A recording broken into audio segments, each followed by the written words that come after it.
All right, good evening, everyone. I'll call this regular Stratford City Council meeting to order and welcome everyone back to the first meeting of 2022. I hope everyone had a good holiday season. I'll turn it over to the clerk who will take us through the agenda. Through your worship, item 2 is declaration of pecuniary interest and the general nature thereof. Seeing none. Item 3 is adoption of the minutes, and there is a motion that the minutes of the regular meeting of council of the corporation of the city of Stratford dated December 20th be adopted as printed. Moved by Councillor Gaffney and seconded by Councillor Ritzma. All those in favor? Opposed, if any, and that's carried. Item 4 is adoption of the addendum, and there is no addendum to be adopted. So moving to item 5, report of the committee of the whole and camera session. Item 5.1, at the December 20th, 2021 session under the Municipal Act as amended, a matter concerning the following item was considered. That's item 5.1, appointment to Festival Hydro Services, Inc. Board of Directors under the personal matters about an identifiable individual exemption. And there is a motion that Jeff Williams be reappointed to the Festival Hydro Services, Inc. Board of Directors for a 4-year term to November 30th, 2025, or until a successor is appointed by Stratford City Council. Moved by Councillor Gaffney and seconded by Councillor Vasilakos. Discussion. Seeing none, all those in favor? Opposed, if any, and that's carried. Item 5.2, at the January 5th, 2022 session under the Municipal Act as amended, a matter concerning the following item was considered, and that was item 3.1, good governance education and training session. And that was under the a meeting of a council may be closed to the public if the following conditions are both satisfied. The meeting is held for the purpose of educating or training the members, and 2, at the meeting, no member discusses or otherwise deals with any matter in a way that materially advances the business or decision-making of the council.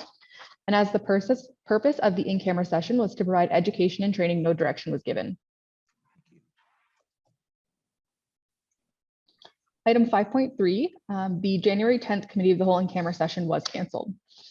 Moving to item 6, hearings of deputations and presentations, there are none scheduled. Item 7 is orders of the day, and item 7.1 is correspondence, and it's a resignation from the Stratfords of the World Advisory Committee. And there is a motion that the resignation of Polly Bodansky from the Stratfords of the World Advisory Committee be accepted. Moved by Councillor Clifford and seconded by Councillor Seven, that the resignation be accepted with regrets. All those in favor? Opposed, if any, and that's carried. Item 7.2 is a resolution to appoint a building inspector, and there's a staff recommendation that council amend bylaw 8-2009 as amended to appoint Michael Unrau as inspector under the Building Code Act for the corporation of the city of Stratford commencing January 24th, 2022. Thank you, Councillor Ingram and Councillor Ritzma. Moving and seconding. Discussion. Not all in favor? Opposed, if any, that's carried. Item 7.3 is a resolution regarding part lot control exemption for block 129. And there is a staff recommendation that council approve part lot control application PLC 01-21 to exempt block 129 on register plan 44M-75 from part lot control for 1 year from the date of the passing of the bylaw to create the parts shown on reference plan 44R-5943 to create 16 parcels of land. Thank you. Councillor Ingram is moving, second by Councillor Vasilakos. Discussion. All those in favor? Opposed, if any, that's carried.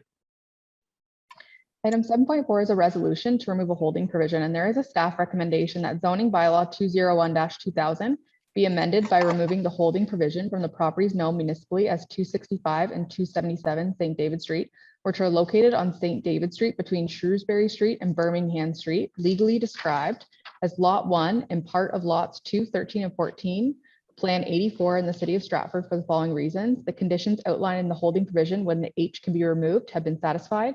Removal of the holding provision will allow for development in conformity with the City of Stratford official plan, and removal of the holding provision is consistent with the provincial policy statement. Councillor Ritzma and Councillor Henderson moving and seconding. Discussion. Councillor Gaffney. I'd just like to ask if staff is comfortable that the applicant has fulfilled all his various obligations related to this property as directed by our building and planning department Planning and Heritage Department. Is Mr. Crinklaw with us or Ms. Bridge? Hi, Ms. Bridge. Through your worship, good evening to Councillor Gaffney. So the requirements for the holding provision were to designate the property at 265 St. David's and to fulfill the conditions of consent that severed that property into two. And the property owner has fulfilled both of those obligations. So staff are comfortable with the lifting of the H at this time. Good, thank you. Thanks, Ms. Bridge. Anything further? If not, I'll call the question. All in favor? Opposed? Any? It's carried.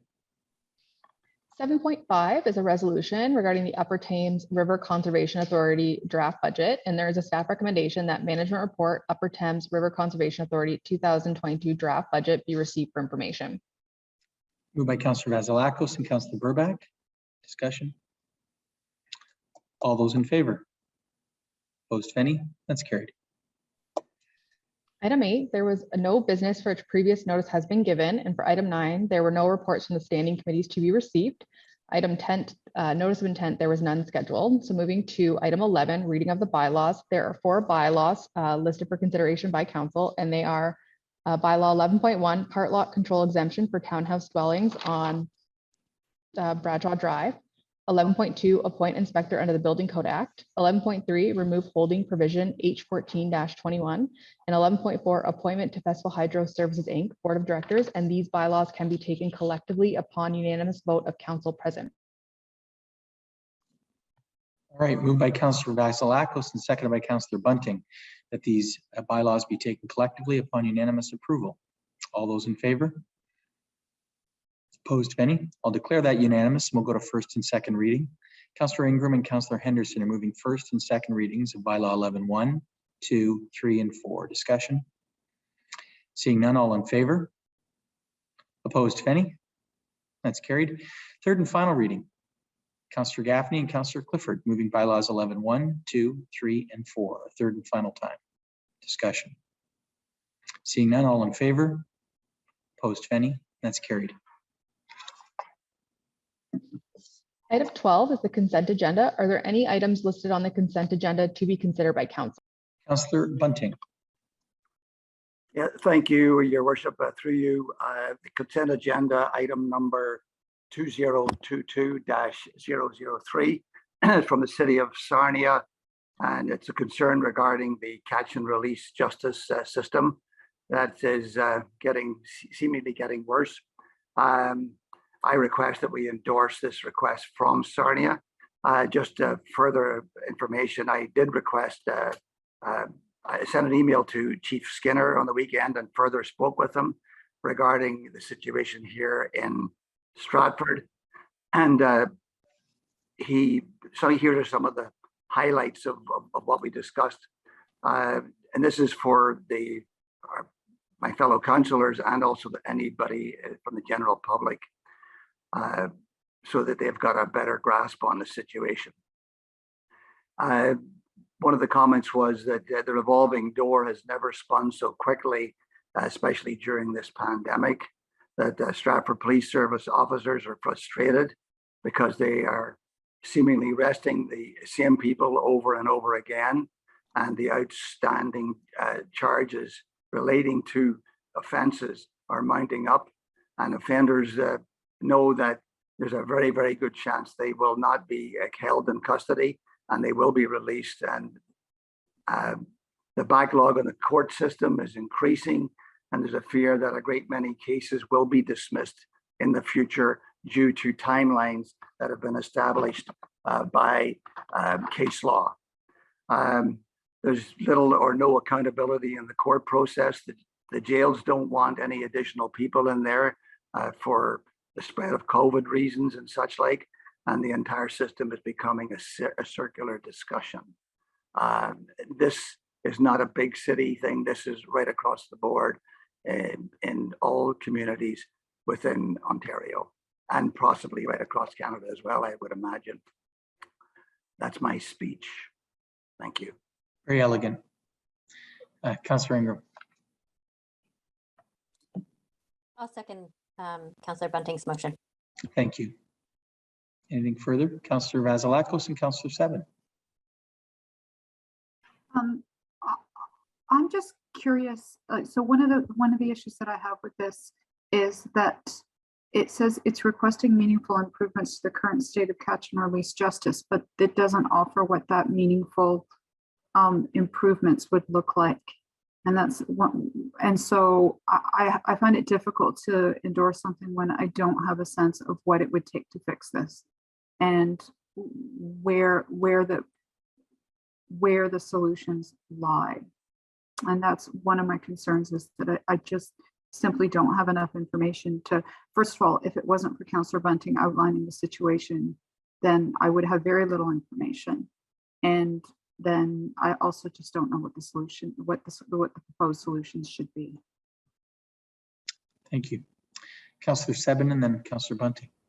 Thank you. Yeah, my concerns, I just echo Councillor Vasilakos. I didn't know, I appreciate the information forthcoming from Councillor Bunting, but I didn't really know what catch and release justice was, and I don't know, yeah, I just don't feel comfortable endorsing I appreciate the situation, and there's certainly a lot of room for improvement, but I guess I don't feel comfortable endorsing what the improvements are. I'd be open to if we could obtain more information. Maybe there's more information from Sarnia of what they were intending, but at this point, I wouldn't feel comfortable endorsing. Councillor Bunting. Yeah, with respect to the letter, I do believe it talks about referring the matter to AMO for contact with the province and also the feds with regards to the system in general, and hopefully looking down the road for some changes. And that's the sense that I got from the request. And the changes are needed, believe you me. They were needed in the first place prior to the pandemic, and the pandemic has just made them worse. AMO does have a working group that deals with policing matters. So I think that's probably the intended referral to them. But Councillor Vasilakos, did I see your hand as well? Yeah, I was just going to say, because it's presented via AMO delegations for endorsement consideration, but I'll go back. I would be willing to actually ask for either the Stratfor, the Police Services Board, or the chief to provide us with our own resolution that could actually perhaps have a little bit of it, be it resolved, and outlines the situation, and then comes, gives a brief overview of what those changes look like or should look like. And then I would be more than happy to support something that does include more specifics than what I see here. Okay. Councillor Bunting, as the mover, would you be okay if it was referred to the Police Service Board for the January 19th meeting and possibly to have a resolution brought back for us to adopt at the 24th? Absolutely, thank you. Councillor Ingram, would you agree with that? And just as a quick follow-up, I think that we do have the this community well-being, safety and well-being plan that we have in place, and I'm wondering whether some of what comes back can be reflective of some of the work around that, and so that we could have sort of a meaningful resolution to send along to certainly AMO and to other levels of government.